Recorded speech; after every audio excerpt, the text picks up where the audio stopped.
our friends listening statewide in Wisconsin, they're really optimistic about this upcoming season for the Green Bay Packers. Somebody else who's also optimistic is the brand new Packers running back, Josh Jacobs. He spoke recently about the Packers starting quarterback, Jordan Love, and what he sees his future looking like. It's just so special when you got a guy like Jordan Love back there, man, and you can't really just load the box every play and you make defenses decide, what they want to stop. I think that's going to be the biggest help for me this year. It's the second time you've mentioned Jordan Love and a guy like that back there. Give us your impressions of Jordan Love from what you saw from him in the spring. You've been around your share of quarterbacks at this point. Seems like you're really impressed with what you've seen from Jordan Love. Yeah, man. To me, just from what I see, he has all the traits and all the tools to be a superstar in this league. I think that, as he continue to play and get experience and, grow confidence and become more confident in his abilities and what he can do, he's going to be the next superstar in this league for sure.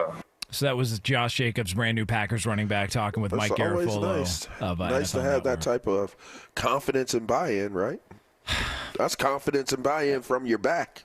Bro, if he ends up being as good as they think he is, and I'm not sold yet because, yes, he did finish off strong, and it was a promising year and a promising conclusion to the season, other than those terrible picks in the playoff game against the Niners, a playoff game they probably should have won, if we're being honest. They should have won it. But if they end up hitting on another franchise/Hall of Fame quarterback again, we're talking like 4 decades of franchise/Hall of Fame quarterback play.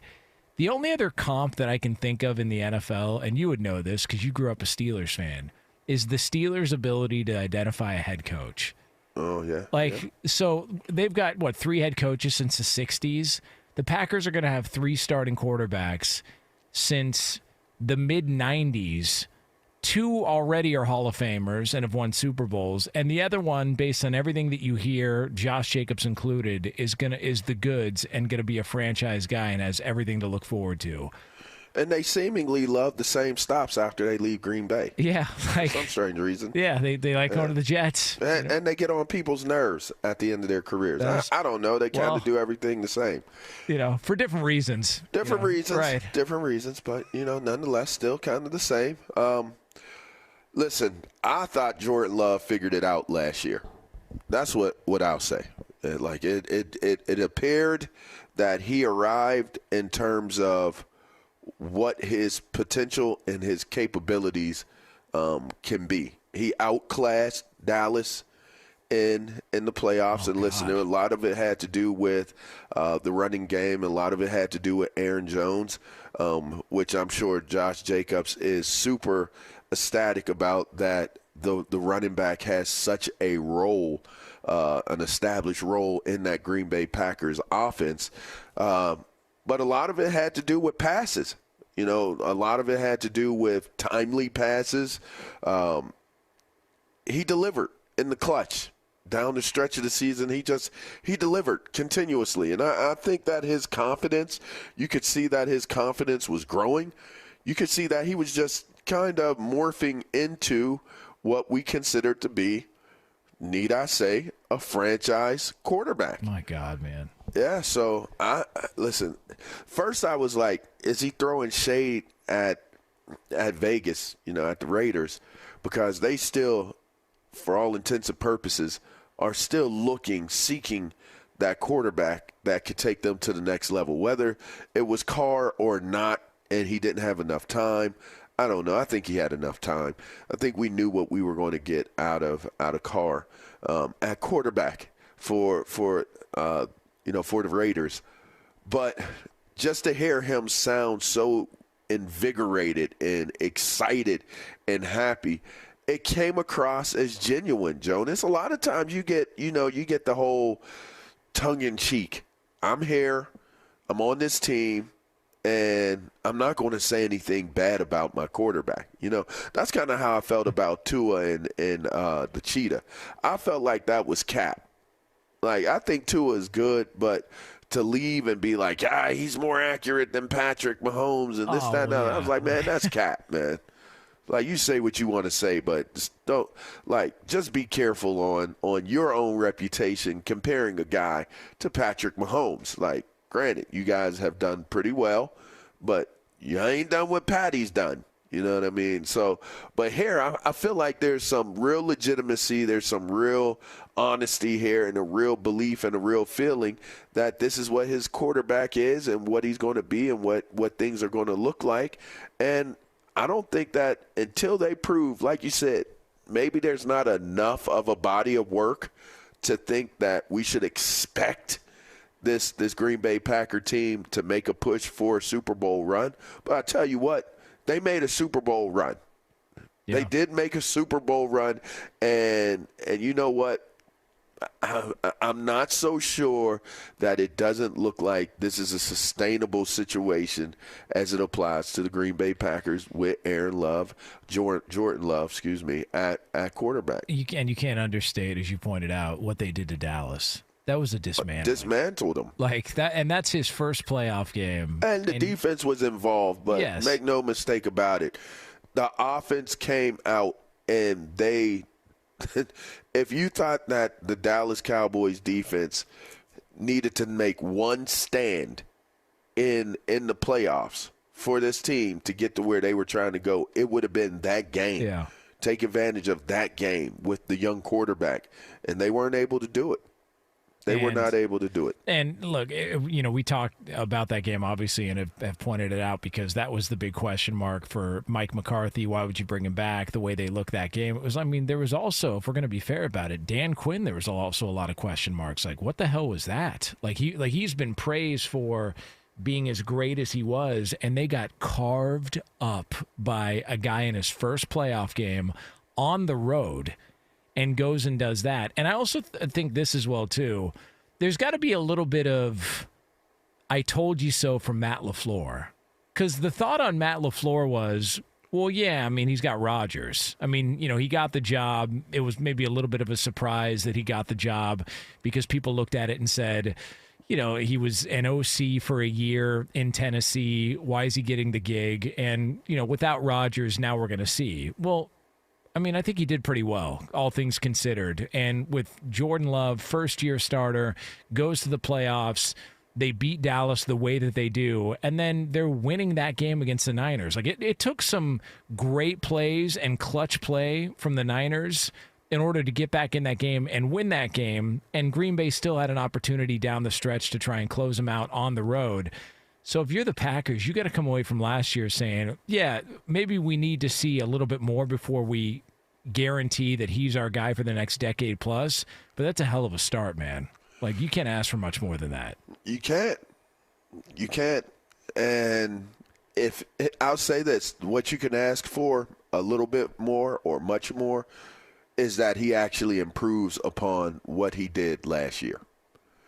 If you see him take definitive steps forward this year and not take them backwards, because we have seen backwards steps, right? We've seen Trevor Lawrence take steps back where we thought that, okay, he's heading towards being a bona fide franchise guy. He hasn't solidified that yet. And there was a moment in time where we were really high on some of the things that he was able to accomplish and do since being in the league. So you're kind of like, you're not looking at Trevor Lawrence as, well, this is a year of dominance that's coming about for Trevor Lawrence. You're wondering what Trevor Lawrence you're going to get. And that's, this is that moment in time for Jordan Love where can you create the consistency? Is this what we should come to expect? At times we've seen the best of the best play poorly, but make no mistake about it, they find a way to still play at an elite level year in and year out. Like we said, this was a vulnerable year for Patrick Mahomes. And they still found a way in a vulnerable year to win the Super Bowl. That's what a bona fide, and listen, he's one of one. So it's not like I'm trying to compare Jordan Love to Patrick Mahomes, but he is the new standard of which measurement is, which basing, what an elite quarterback, what a franchise quarterback at the top of the pyramid, what that looks like. And so it's a legitimate comparison in terms of any top young quarterback in the league. But I'd say this: I'm probably more confident in saying that I look for a guy like Jordan Love to have a better next season, this upcoming season, than even Marcus Stroud. C.J. Stroud? C.J. Stroud. Yeah. Why am I mixing up all these names? Who cares? And at the end of the day, I think the reason why is because as a rookie head coach and as a rookie quarterback, it may be more of a daunting task to come back and have as successful or more of a successful sophomore season than what you did in your inaugural year, whereas Jordan Love has had time to sit, watch, learn from one of the greatest to ever do it in the game. This was something that was built, and there was time that was involved. So I would be more confident in thinking and assuming that Jordan Love understands what he's going up against. He's been able to comprehend it and turn it into what it is that we saw performance-wise as a starter last season. And that's something that you should come to expect, is that he understands the defenses. He understands what he's capable of doing and how his talent and his skill sets fit within what's going on schematically against him and schematically as an offense with the players that he has personnel-wise. And like I said, having that safety blanket of a running back that can catch the ball and run the ball at the same time, which it's still, I think it'll still be a running backs by committee backfield, even though Josh Jacobs will be the starting guy and will get the heavy parts of the workload. I think that this is a team that's set up offensively. I think LaFleur is a fine coach. I think he does a fine job with what he's done. And a lot of the credit that was given to Aaron Rodgers, I think we could say that Matt LaFleur was deserving of the praise that he got for what his offense was able to do this last season. And it's also, like, you talk about the CJ, because I thought the same thing. Like, if you're looking for a comp, CJ Stroud is the comp. And to your point, I'll take my chances with a guy who's been in the league, 4 years now, and has seen it and at least been in the environment and has been also in the same offense for 4 years.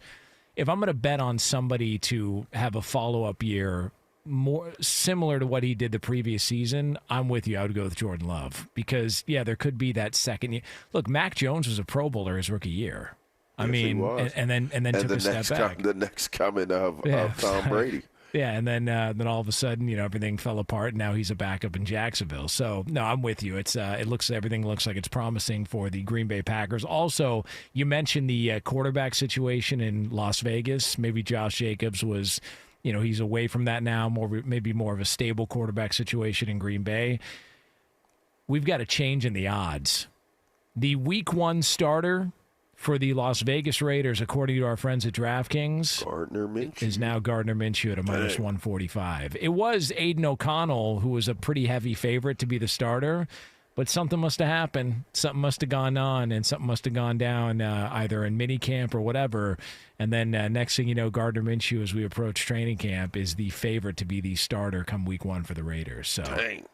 I don't know if you want to reach out to your guy Antonio Pierce and confirm that so we can make a little bit of money on that. But, if that's something you're interested in, we got a couple hours to play with here. So there's that. Dang, I guess I could make some money, but I get caught up.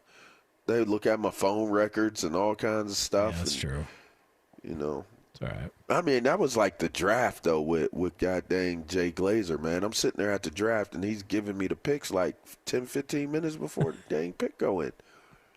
I was like, man, we're sitting right here at the goddamn at the sports book. The 1 year we do it. We're sitting in the sports book. What a waste of an opportunity. Yeah, we were there. Yeah, we were there. I'm an honorable dude, man. All right. Yeah. So if anybody doubts the integrity of LaVar Arrington, just know he was at the draft with Jay Glazer in a sports book a couple of years ago and didn't bite. That shows. Which I don't even really know how that should even be cheating, to be honest with you, because all he is an insider. He could be wrong. Yeah, that's true. He could be wrong, but he's not. Ever. He'll never be wrong. 32 for 32. That dude don't be wrong, man. It is Two Pros and a Cup of Joe here, Fox Sports Even Radio. on the throwaway picks, like 55 of the second round, he be on them. Oh, you knew who the Lakers were taking too? Knew it. Damn.